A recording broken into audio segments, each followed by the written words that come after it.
Hi everyone, today I have Julia with me.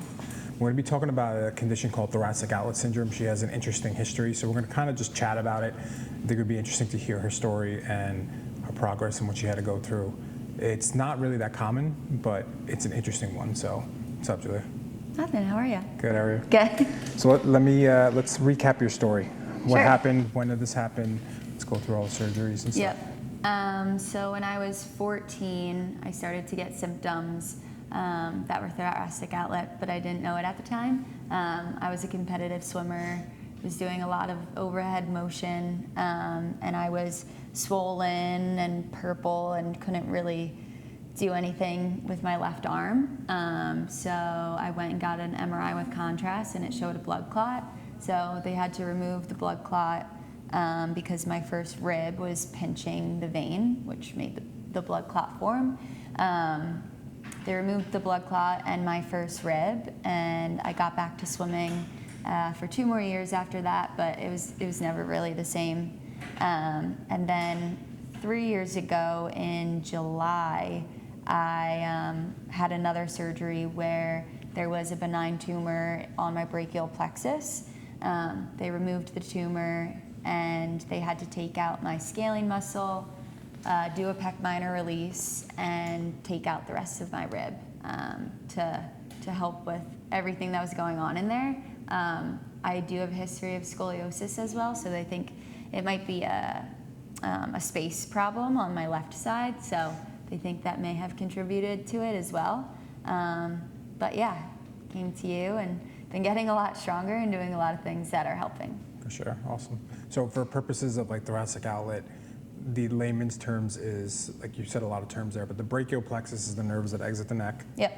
And then they go down the arm, and then something was happening either mechanically or whatnot that it was being pinched. Yeah. And then they give you a rationale of why the blood clots were happening or why the tumor formed.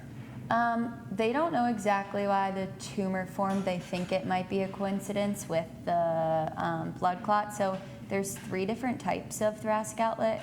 One is venial, one is neurogenic, and then the other one, I don't know what it is. It's more rare than the other 2. And I had both. So the one is the blood clot, and then there's another one that has the nerve part. I don't think everyone who has the neurogenic one gets a tumor. It just happened to happen to me, so yeah. And then after the surgery, what were your symptoms? After the first surgery where they removed the first rib, still a lot of like swelling and more so pain, but after the second surgery, I had a lot of release and relief in terms of, it was like pins and needles all the way down into my hands. It felt like I was having a stroke at 24 years old. So a lot of that was alleviated by them removing the muscles, pec minor release, and the tumor. But I was still having like a little bit of tingliness and definitely a lot of weakness in the area.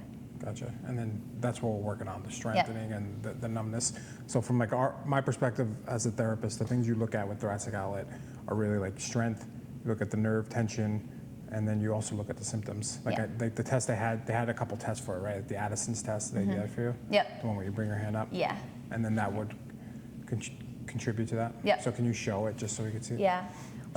So in this test, like you're kind of pumping the blood and you're putting the nerves at almost a compressed area. And sometimes when someone would heighten thoracic outlet, they would have numbness, tingling, burning, right? But you don't have that anymore. Good. So that's like a first initial test. A couple other things for me and we've been working on this with Julia, but I'm always looking at strength, and I'll look at both sides because the neck is where the brachial plexus comes. You want to make sure you just address the nerves. So I look at strength here, so just fight me. Good. So we're looking at just straight abduction. You look at tricep, because that's C7 on the cervical spine. So she's pretty good on this side. And then we've been working on it, so moment at your push.